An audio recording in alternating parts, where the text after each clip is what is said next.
महाकाल लोक में लौकिक कुछ भी नहीं, शंकर ये सानिध्य में साधारण कुछ भी नहीं, सब कुछ अलौकिक है, असाधारण है,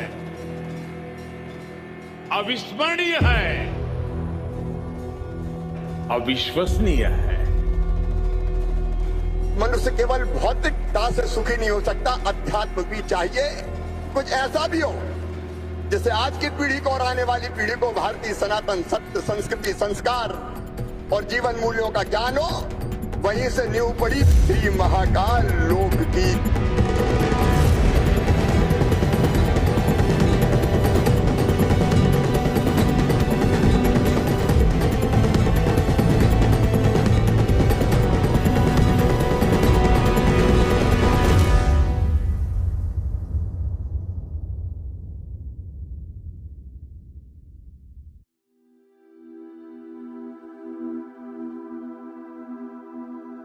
क्षितिज पर सूरज दिखाई देने से पहले ही उज्जैन की गलियां जीवित होती आई हैं।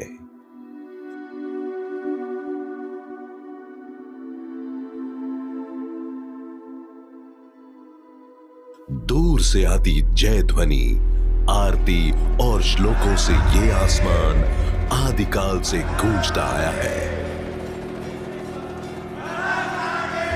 यहां भक्त अपने दिन की शुरुआत काल को रोके हुए महाकाल के दर्शन से करते आए हैं।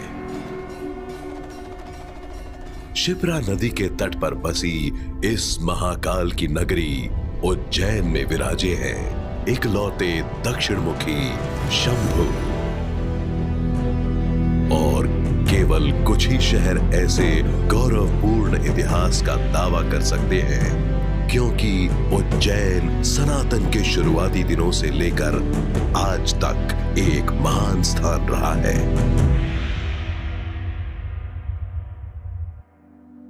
ये एक पौराणिक नगरी है और इसकी केवल एक दो पहचान ही नहीं, ऐसी बहुत सी धरोहर हैं जो उज्जैन को महा उज्जैन बनाती हैं। शुरुआत में काल गणना का केंद्र बिंदु इसी को माना जाता था और विक्रमादित्य द्वारा शुरू किए गए संवत की शुरुआत भी यहीं से हुई थी। विक्रमादित्य के अतिरिक्त कालिदास भी यहाँ के ही निवासी थे एवं इन्होंने यहाँ पर कई ग्रंथों की रचना की, जिसमें उज्जैन के ज्यादातर स्थानों का वर्णन किया गया है।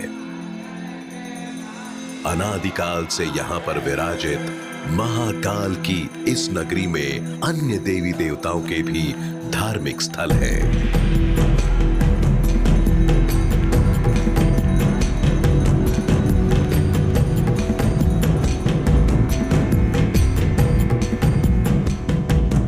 यहाँ शक्तिपीठ, भगवान भोलेनाथ और कुंभ तीनों का मिश्रण है।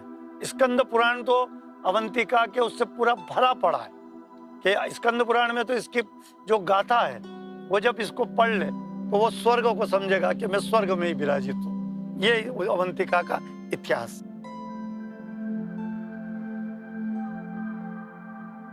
उज्जैन का केंद्र बिंदु महाकाल मंदिर और इसी से लगा हुआ क्षेत्र है और ये उज्जैन के धार्मिक आस्था का केंद्र होने के साथ सामाजिक, आर्थिक और सांस्कृतिक पक्ष का केंद्र भी है। श्रद्धा से उमड़ते दर्शनार्थी दुनिया के कोने कोने से महाकाल के दर्शन करने तो आ जाते थे, परंतु उनके कुछ पलों के दर्शन में कठिनाइयां भी बहुत थी। 25 से 30 हजार श्रद्धालु प्रतिदिन मंदिर में दर्शन के लिए आते हैं और विशेष अवसर जैसे कि श्रावण के सभी रविवार एवं सोमवार को ये संख्या लगभग 1 लाख के आसपास रहती है और ये संख्या महाशिवरात्रि और नाग पंचमी के पर्व पर 3 से 4 लाख के बीच पहुंच जाती है। नाग पंचमी का अवसर है या शिवरात्रि का अवसर है तो इस समय पे काफी आस्था का सैलाब लग जाता है। आसपास के नजदीक के गांव वगैरह की जनता आ जाती थी और बाहर की सिटी वगैरह की भी जनता आ जाती थी। काफी लोग आ जाते थे यहाँ पर और एकदम भगदड़ जैसा माहौल हो जाता था। मार्ग में रास्ता कम था, नजदीकी थी और व्यवस्था संभलती नहीं थी।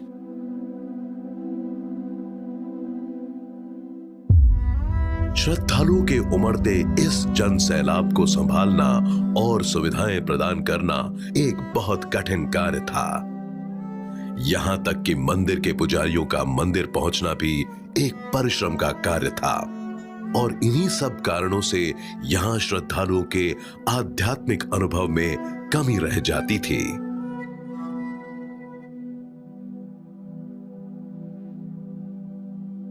यहां पर सिंहस्थ का आयोजन पहले से ही मध्य प्रदेश पुलिस के लिए एक चुनौतीपूर्ण कार्य रहा है। पुलिस की तत्परता के बावजूद उन्हें भीड़ को व्यवस्थित करने में कठिनाइयों का सामना करना पड़ता था। भीड़ को कंट्रोल करना और उनको सुचारू एवं सुरक्षित रूप से दर्शन कराना यहाँ की पुलिस व्यवस्था की हमेशा से प्राथमिकता रही है और इस कार्य को कर्तव्यनिष्ठा के साथ करने में इन्हें अनेक परेशानियों का सामना करना पड़ता था।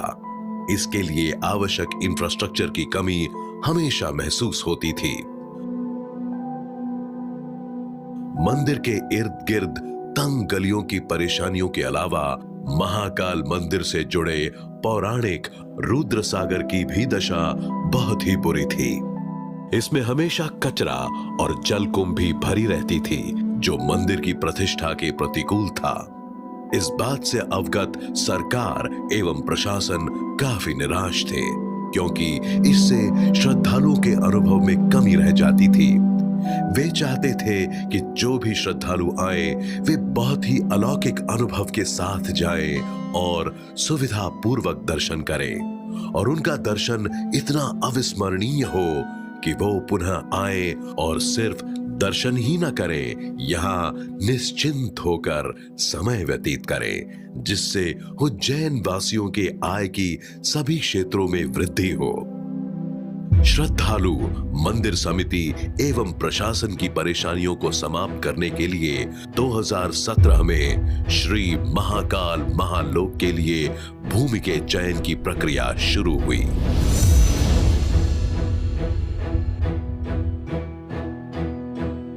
उज्जैन स्मार्ट सिटी परियोजना के अंतर्गत श्री महाकाल मंदिर के आसपास के क्षेत्रों को पायलट एरिया के लिए चुना गया। इस क्षेत्र को भ्रमण एवं अवलोकन करने के बाद इसके अर्बन प्लानिंग इश्यूज को पहले समझने की प्रक्रिया शुरू हुई। जो बड़ी दिक्कत प्रशासन को समझ आई वो थी क्राउड मैनेजमेंट और ज्यादा भीड़ होने के कारण लोगों का अनुभव ठीक ढंग से न होना था। मंदिर प्रशासन एवं पुजारियों से धार्मिक और आध्यात्मिक दृष्टिकोण पर विचार विमर्श का एक ही निष्कर्ष था। खोज थी स्थिरता की, श्रद्धा में नमन करते लोगों के मन की शांति की। 2019 में महाकाल बाबा के आशीर्वाद से श्री महाकाल महालोक प्रोजेक्ट को शुरू किया गया। इस प्रोजेक्ट को आम इंफ्रास्ट्रक्चर प्रोजेक्ट की तरह नहीं आंका जा सकता क्योंकि इसमें जनसाधारण की धार्मिक और सांस्कृतिक भावनाएं जुड़ी हुई हैं और उन्हें केवल बातचीत ही नहीं परंतु प्रशासन द्वारा उचित मार्गदर्शन की भी आवश्यकता है। मंदिर का परिसर एवं रुद्र सागर को मिलाकर पूरे स्थान का विस्तार 2.8 हेक्टेयर से 47 हेक्टेयर तक किया गया, जिसके लिए काफी लैंड इंक्रोचमेंट्स को हटाया गया। जगह जगह घरों का एक्विजिशन करके लोगों को विस्थापित किया गया और पूरी जगह में स्थित 17 छोटे विद्यालयों को 2 खूबसूरत और बड़े विद्यालयों में संशोधित कराया गया। मंदिर के आसपास के स्थानीय लोग नाले के कारण काफी परेशान रहते थे। प्रशासन के द्वारा उसे भी साफ करवाया गया। श्रद्धालुओं की बड़ी संख्या आ जाने पर उन्हें कोई असुविधा न हो, इसलिए पूरे स्थान को संभव स्वतंत्र बनाने का प्रयास और उनकी अनुभूति को स्मरणीय बनाने के लिए हरियाली पर बड़ा ध्यान दिया गया, जिसके लिए लगभग 50 से 60 हजार बड़े पेड़ और झाड़ियां लगाए गए हैं। विक्रमादित्य के नवरत्नों में से एक कालिदास थे, जिनकी रचनाएं अभिज्ञान शकुंतलम एवं मेघदूतम साहित्यिक प्रमाण के रूप में इस्तेमाल किए गए हैं, जहां प्रत्यक्ष प्रमाण मौजूद नहीं है। यहाँ के त्रिवेणी म्यूजियम के एक्सपर्ट्स की टीम, आर्कियोलॉजी की टीम और पीडीएमजी की टीम ने टेक्सचुअल रेफरेंस से उस दौर को पुनर्निर्मित करने का प्रयास किया है। इसलिए श्री महाकाल वन एवं श्री महाकाल महालोक कॉरिडोर में लगाए गए पेड़ पौधे का धार्मिक एवं ऐतिहासिक महत्व भी है। जब श्री महाकाल महालोक कॉरिडोर पर मेजर कंस्ट्रक्शन चल रहे थे, तब इस सदी के सबसे भयानक महामारी कोविड ने दुनिया को जकड़ लिया। कोरोना के आते ही मृत्यु का डर सभी को सताने लगा था।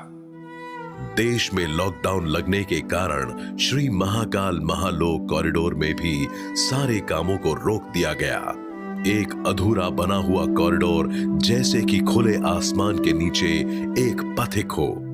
प्रशासन के सामने बड़ी दुविधा और चुनौती थी कि किस तरह से मटेरियल एवं कारीगरों को एकत्रित करा जाए, परंतु कोरोना के वेग में कमी आते ही प्रशासन जोर शोर से फिर काम पर लग गया। लॉकडाउन के दौरान प्रशासन ने जो समय ज्ञान की वृद्धि में लगाया था, उसे इस्तेमाल करने का अवसर प्राप्त हुआ। 11 अक्टूबर 2022 को माननीय प्रधानमंत्री ने श्लोकों की गर्जना के बीच विश्व के नजरों के सामने श्री महाकाल महालोक का उद्घाटन किया। अपने गौरव की, अपने वैभव की पुनर्स्थापना हो रही है। महाकाल के आशीर्वाद से भारत की भव्यता पूरे विश्व के विकास के लिए नई संभावनाओं को जन्म देगी और इसका लाभ सिर्फ भारत के लोगों को नहीं, इसका लाभ पूरे विश्व को मिलेगा, पूरी मानवता को मिलेगा। जय महाकाल।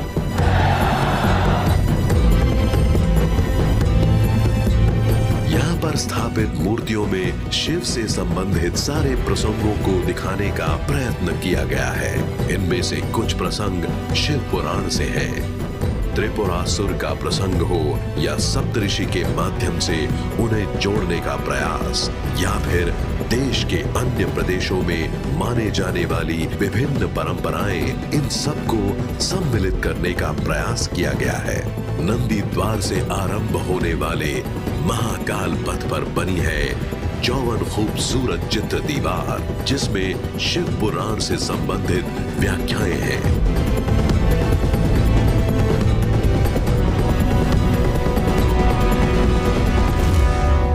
इन पत्थरों का काम साइट के अलावा देश के कई हिस्सों में चल रहा था, जैसे कि हिंदौन, जयपुर और ओडिशा।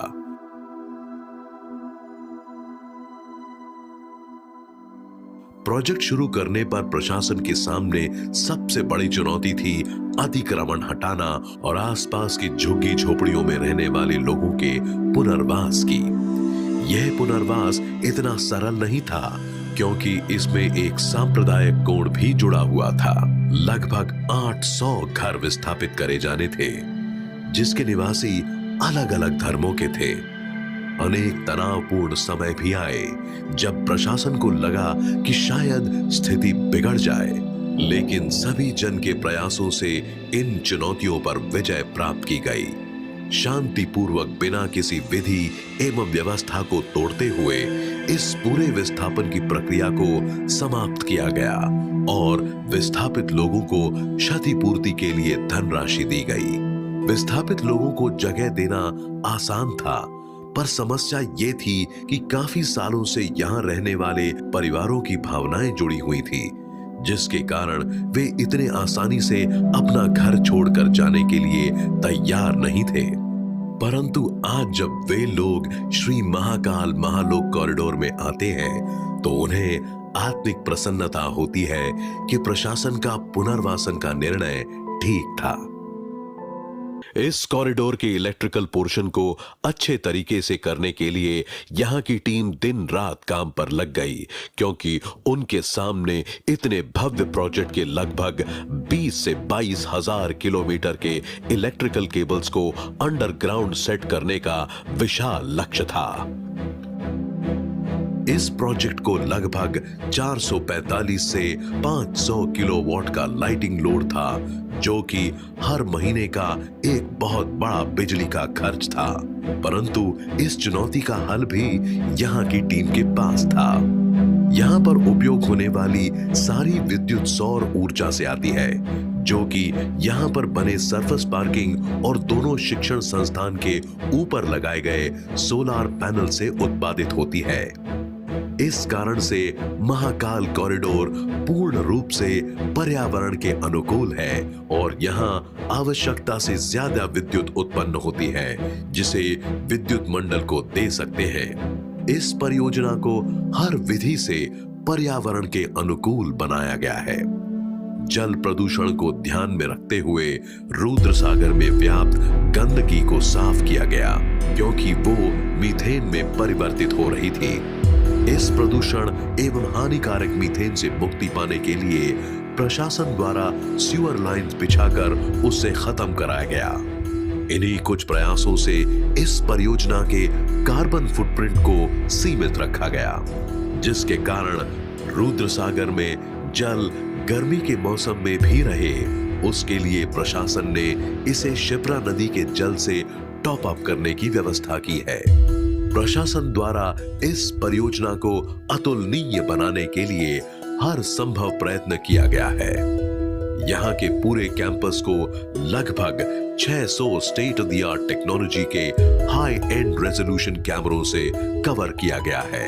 इनमें कई सॉफ्टवेयर्स हैं जो वहां के अनुसार कस्टमाइज किए जा सकते हैं।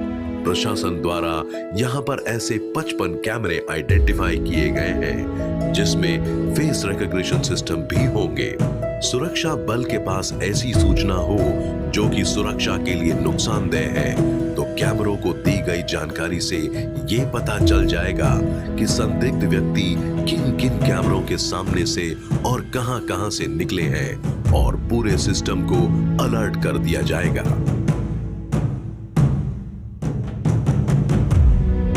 इसके अतिरिक्त अगर कोई सैबोटाज करने वाली एक्टिविटी हो या कोई आत्मघातक वस्तु मिले, तो उसे ऐसे भी डिजाइन किया गया है कि हर स्थान के लिए निश्चित विवरण है कि वहां क्या क्या चीज होनी चाहिए, और अगर वहां कोई फॉरेन ऑब्जेक्ट दिखता है तो शीघ्रता से एक अलर्ट नियंत्रण कक्ष के लिए जनरेट किया जाता है।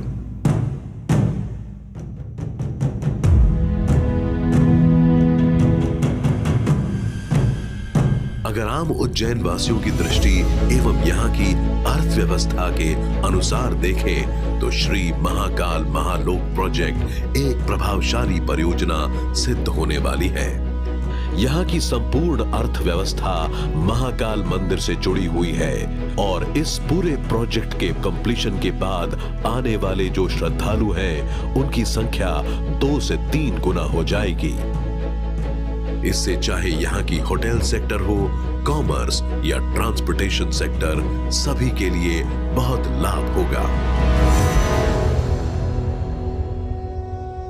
आज जैसा कि भगवान महाकाल के दरबार में हमें भी 4 पीढ़ी हो चुकी है, और 70-80 साल से भगवान के दरबार में तो देखा है, जबकि 5 लोग 4 लोग हम सीधे यहाँ से भगवान के दरबार में दर्शन करके आ जाए। चारों तरफ जंगल हुआ करता था, और आज जब यहाँ पे भगवान के दरबार में इतना भीड़ भाड़ का माहौल और जब इतना सब कुछ देखते हैं तो सारे रोंगटे खड़े हो जाते हैं कि यार आज क्या था भगवान की नगरी और आज क्या हो चुकी है। लाखों लोग दर्शन करने के लिए आ रहे हैं और दिल भर आता है अंदर से जब भगवान का ये पूरा अनूठा दरबार देखते हैं, जब कुछ भी नहीं था और आज सब कुछ है। पिछले 2 सालों के दिन रात के अथक प्रयासों का परिणाम है ये कॉरिडोर। इस भव्य प्रोजेक्ट से संबंधित लोग अपने कर्तव्यों के प्रति इतने खो गए थे कि उन्हें पता ही नहीं चला कि उनका परिश्रम इतिहास रचने जा रहा है। जैसे जैसे यह प्रोजेक्ट अपनी संपूर्णता की ओर अग्रसित हो रहा था, वैसे वैसे इसे देखने आने वालों की संख्या बढ़ रही थी। इस प्रोजेक्ट से जुड़े लोगों को अब एहसास हो रहा था कि वो उज्जैन के इतिहास का हिस्सा बनने जा रहे हैं। भारत ने फिर महाकाल के आशीष से काल के कपाल पर काला अस्तित्व का शिलालेख लिख दिया। मंदिर की ओर जाता 920 मीटर का हेरिटेज कॉरिडोर, प्रवेश हेतु विशाल नंदी द्वार और पिनाकी द्वार, विभिन्न शिवानंद और तांडव स्वरूप के 108 स्तंभ, 25 फीट ऊंचाई वाली शिव पुराण आधारित चित्र दीवार, 17 हेक्टेयर में फैला रुद्र सागर तालाब और तट क्षेत्र, विराट सप्तऋषि की प्रतिमाओं के बीच 54 फीट ऊंचा शिव स्तंभ और शिखर पर पंचमुखी शिव, कमल कुंड फुव्वारे के केंद्र में विराजी शिव की अद्भुत प्रतिमा, 70 फीट लंबी त्रिपुरासुर वध मूर्ति। ये अद्भुत दृश्य भव्य श्री महाकाल महालोक का एक छोटा सा हिस्सा है। 351 करोड़ की लागत एवं अटूट परिश्रम से बना श्री महाकाल महालोक कॉरिडोर का प्रथम चरण प्रशासन, मंदिर समिति और नागरिकों के तालमेल और निष्ठा का अनूठा परिणाम है। जय महाकाल।